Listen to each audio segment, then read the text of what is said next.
Hello commerce graduates, welcome back to the channel. So guys, जैसे कि आपको पता है हम बिजनेस ऑर्गेनाइजेशन एंड मैनेजमेंट के सिलेबस को कवर कर रहे हैं। आज हम नेक्स्ट टॉपिक के साथ मूव ऑन करने वाले हैं। सो इससे पहले वाले पार्ट्स जिन्होंने नहीं देखे हैं वो जाके प्लेलिस्ट में चेकआउट कर सकते हैं। टेलीग्राम इंस्टाग्राम को ज्वाइन कर सकते हैं। टेलीग्राम ग्रुप है commerce group SWNT। So without any further delay let's start this video. So now guys, आज हम जिस टॉपिक को लेकर डिस्कशन करेंगे वो है सेंट्रलाइजेशन एंड डिसेंट्रलाइजेशन। इससे पहले हमने अथॉरिटी एंड रिस्पॉन्सिबिलिटी वाले टॉपिक को पढ़ा था, ठीक है। उसमें हमने पढ़ा था कि अथॉरिटी एंड रिस्पॉन्सिबिलिटी रिलेशनशिप क्या होता है और किस तरीके से अथॉरिटी को डिस्ट्रीब्यूट किया जाता है अंडर डेलीगेशन। आज हम वही चीज के टॉपिक को डिस्कस करने वाले हैं। एक है सेंट्रलाइजेशन, दूसरा है डिसेंट्रलाइजेशन। साइंस बैकग्राउंड वालों को मे बी ना पता हो, बट कॉमर्स बैकग्राउंड वाले पढ़ के आए ऑलरेडी ये सारी चीजें। सो होगा ये कि हम पहले दोनों को डिस्कस करेंगे उनके फीचर के साथ, जैसे कि अगर आप पेपर में कुछ भी आता है तो आपको पता हो। और लास्ट में जो है वो क्विज टेस्ट होता है, जो भी आपने पढ़ा होगा उससे रिलेटेड क्वेश्चंस होंगे MCQ में। अगर आप अच्छा स्कोर करते हैं, समझ के आपको समझ में आ गया है, अदरवाइज फिर से देखिए और समझिए। ओके। तो जब अथॉरिटी अथॉरिटी मीन्स पावर, हमने डिस्कस किया था अथॉरिटी मीन्स पावर। जब आप अथॉरिटी को क्या करते हो, टॉप लेवल में ही रखते हो, मतलब जो बोर्ड और डायरेक्टर है, जो पावर है डिसीजन लेने की, क्या करना है, कैसे करना है, कब करना है, क्यों करना है, वो सारी पावर वो अपने तक रखते हैं। उसे हम कहते हैं सेंट्रलाइजेशन। सेंटर में है पावर सारी, ठीक है। डिसेंट्रलाइजेशन मतलब इसका अपोजिट, जब आप पावर को लोगों को डिस्ट्रीब्यूट कर देते हो। मीन जो जिस डिपार्टमेंट में आपको लगता है वो होता है कैपेबल है, राइट, और वो अपनी डिसीजन खुद ले सकता है, तो आप तक उसको क्यों डिपेंड होना है। आप उस पावर को क्या कर दो, उन्हें डिस्ट्रीब्यूट कर दो, उन्हें अथॉरिटी दे दो कि वो अपने लेवल के डिसीजन मेकिंग कर सकते हैं, ठीक है। तो वही है एक कॉन्सेप्ट जो हमने देखना है, डिसेंट्रलाइजेशन सेंट्रलाइजेशन, जो कि रिलेटेड है पावर के डिस्ट्रीब्यूशन से। कि जो डिस्ट्रीब्यूशन है, आपने पावर डिस्ट्रीब्यूट कर दी, डिसीजन मेकिंग अथॉरिटी दे दी, कंट्रोल डिस्ट्रीब्यूट कर दिया, ठीक है, रखा तो सेंट्रलाइजेशन, डिस्ट्रीब्यूट कर दिया तो डिसेंट्रलाइजेशन।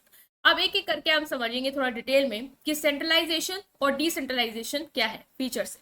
सेंट्रलाइजेशन में सबसे पहले तो अथॉरिटी इन डिसीजन मेकिंग की बात करी जाए तो अगर आपका जो मैनेजमेंट स्ट्रक्चर है, मतलब जो ऑर्गेनाइजेशन का स्ट्रक्चर है, वो अगर सेंट्रलाइज्ड है, इसका मतलब ये होगा कि जो डिसीजन मेकिंग और अथॉरिटी है वो किसके पास है, टॉप लेवल ऑफ ऑर्गेनाइजेशन के पास है। वो उनमें से नीचे वालों को पावर अथॉरिटी दे ही नहीं रहे हैं कि वो डिसीजन मेकिंग कर पाए। कोई भी काम होगा वो उन तक ही उनको फाइल पहुंचानी पड़ेगी, वही डिसाइड करेंगे होना क्या है क्या नहीं होना है, ठीक है। तो सीनियर सीनियर मैनेजमेंट तक ही पावर जो है वो है, लोअर लेवल एम्प्लॉयज को लिमिटेड डिसीजन मेकिंग पावर है या तो है ही नहीं।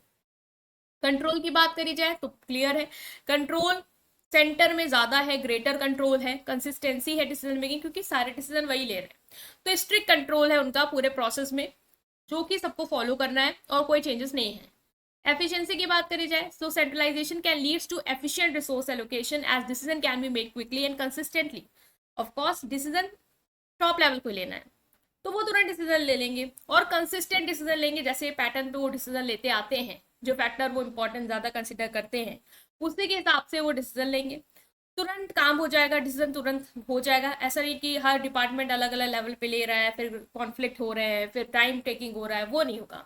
इससे आपकी कॉस्ट भी बच जाएगी, एक प्रोसेस भी स्टैंडर्डाइज हो जाएगा कि इसी तरीके से यहाँ पे डिसीजन मेकिंग होता है, यहाँ का ये पैटर्न है, सेट ऑफ रूल्स है जो हम डिसीजन मेकिंग के टाइम क्या कर रहे होंगे, फॉलो कर रहे होंगे।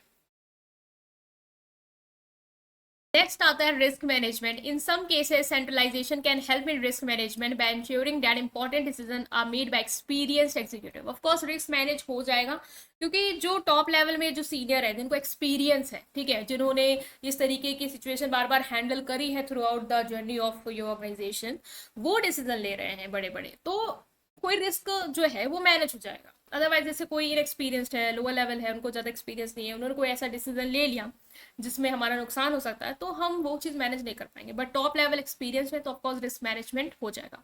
Communication communication tends to be shorter in centralise structure which promote swift transmission और इन्फॉर्मेशन एंड डायरेक्टिव्स। मीन्स यहाँ पे जो कम्युनिकेशन पैटर्न अगर आप देखो तो टॉप लेवल तक ही है, ठीक है, उन्हें डिसाइड करना है क्या होना है, कैसे होना है। तो इतना बड़ा स्ट्रक्चर नहीं है कि हर लेवल से क्रॉस कर करके चीजें जाएंगी, एक ही जगह है, सारी एक्टिविटीज सारी इन्फॉर्मेशन वही डिसाइड हो रही है एंड सबको फर्दर बता दिया जा रहा है। तो ये है। नेक्स्ट अगर हम डिसेंट्रलाइजेशन की बात करें तो डिसेंट्रलाइजेशन आप खुद सोचो, यहाँ पे पावर अपने तक रखी नहीं है और आप कोई ऐसी ऑर्गेनाइजेशन में काम कर रहे होगे जहाँ पे आपको भी अथॉरिटी दे दी जाए कि अपने लेवल के डिसीजन आप ले सकते हो, तो वहां पे आप क्या फील करोगे? पहला अथॉरिटी एंड डिसीजन मेकिंग की बात करी जाए तो यहाँ पे डिस्ट्रीब्यूट कर देते हैं अलग अलग लेवल ऑफ ऑर्गेनाइजेशन को, मीन्स मिडिल को, लोअर लेवल को, सबको अथॉरिटी दे देते हैं कि आप डिसीजन ले सकते हो। इनोवेशन में फ्लेक्सिबिलिटी रहेगी, जब आप लोगों को, जो एम्प्लॉयज हैं उनको डिसीजन मेकिंग अथॉरिटी देते हो तो वो अपनी तरीके से चीजें कर सकते हैं। जैसे कि जो लोअर लेवल में वो कस्टमर से डायरेक्ट डीलिंग कर रहे हैं, उनको पता है कस्टमर को क्या पसंद है, किस तरीके से उसे चीजें चाहिए, तो जब उसको वो अथॉरिटी दे दोगे कि वो अपने तरीके से चीजें कर सकता है, डिसीजन मेकिंग कर सकता है उस फील्ड में, तो वो बेटर डिसीजन ले पाएगा वहां पे। ठीक है, तो ये एक इनोवेशन हो सकता है। मोटिवेशन, ऑफ कोर्स, अगर आपको कोई अथॉरिटी दे दे कि आपके पास इतनी पावर है कि आप चीजें कर सकते हो, तो आप मोटिवेटेड तो रहोगे, क्योंकि आपको लगेगा मेरा इस काम में ओनरशिप है। अदरवाइज आपको लगेगा कि सब मुझे बता रहे हैं, मैं वही कर रहा हूँ, बट आपकी बस पावर है कि कुछ भी कर सकते हो, अपने हिसाब से कर सकते हो, डिसाइड कर सकते हो जो आपको बेटर लगता है, तो वहां पे आप मोटिवेटेड फील करोगे। कस्टमर फोकस, ऑफ कोर्स, जो मैंने बताया कि कस्टमर सेंट्रिक अप्रोच है ये, क्योंकि जो डायरेक्टली इंटरेक्ट कर रहे कस्टमर से, वो आप डिसीजन ले सकते हैं, तो वो वही डिसीजन लेंगे जो कस्टमर की नीड के हिसाब से होगा। अब टॉप लेवल तो डायरेक्ट डील कर नहीं रहा, उसको तो पता नहीं कस्टमर का पैटर्न क्या है, उसकी नीड क्या है, तो वो क्या जाने कि किस तरीके से हमें डील करना है, वो अपने हिसाब से सिचुएशन बना रहा है, जो ऑब्जर्व कर रहा है उसके हिसाब से। बट जो डायरेक्टली डील कर रहा है उसको ज्यादा पता होगा, तो वहां से हमें एक फायदा देखने को मिलेगा ये। Resource allocation, decentralisation can leads to more efficient allocation resource in specific division और रीजन। यहाँ पे जो रिसोर्स का एलोकेशन है, बंटवारा है, वो ज्यादा अच्छा हो जाएगा, चाहे वो लोग का हो, पैसों का हो, या जिसका भी हो, क्योंकि अलग अलग डिपार्टमेंट अलग अलग चीजें कर रहा है, तो वो फर्दर उसी तरीके से रिसोर्सेज को डिस्ट्रीब्यूट करेंगे और उसको यूटिलाइज करेंगे। It also facilitate quicker response to local market condition, जैसी भी मार्केट कंडीशन होगी उसी हिसाब से रिसोर्स को यूटिलाइज करके उस डिमांड को पूरा कर देंगे। So now let's take a quiz test कि क्या आपने समझा अभी तक। So in centralised management structure where is decision making authority centred, आपको बताना है कि एक सेंट्रलाइज्ड मैनेजमेंट स्ट्रक्चर में डिसीजन मेकिंग अथॉरिटी कहाँ सेंटर्ड होती है? हर लेवल ऑफ ऑर्गेनाइजेशन में, मतलब वेरियस लेवल पे, मिडिल मैनेजमेंट में, टॉप लेवल पे, या फिर लोअर लेवल एम्प्लॉयज। तो ये आपको पता है टॉप लेवल पे पावर जो है वो सेंटर्ड रहती है। Which of the following is the benefit of centralisation, centralisation का बेनिफिट बताना है। ग्रेटर एम्प्लॉय ऑटोनॉमी, की जो एम्प्लॉयज हैं उनको आप बहुत ज्यादा पावर दे दोगे। Greater innovation and flexibility, flexibility innovation ज्यादा रहेगा यहाँ पे। Efficient resource allocation and cost saving, या इनहैंस्ड कस्टमर फोकस। तो यहाँ का बेस्ट यही है कि एफिशिएंट रिसोर्स एलोकेशन होगा और कॉस्ट बचेगी, सारे डिसीजन वही ले रहे हैं, तो वो डिसाइड करेंगे कहाँ कहाँ चीजें कैसे होनी है।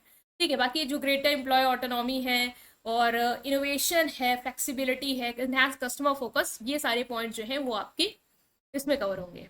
What is the characteristic of decentralisation, decentralisation का फीचर बताना है। लिमिटेड डिसीजन मेकिंग पावर होती है लोअर लेवल एम्प्लॉयज के पास। कंसंट्रेटेड कंट्रोल होता है सीनियर मैनेजमेंट के पास। डिस्ट्रीब्यूशन होती है अथॉरिटी की वेरियस लेवल ऑफ मैनेजमेंट पे, या strict adherence to standardised process, तो ये पता है आपको, डिस्ट्रीब्यूशन होता है पावर का, ठीक है, अलग अलग लेवल पे। Which of the following is likely to be promoted in decentralise structure? Cost saving होती है थ्रू स्टैंडर्डाइजेशन। स्विफ्ट ट्रांसमिशन होता है डायरेक्टिव्स का फ्रॉम टॉप मैनेजमेंट।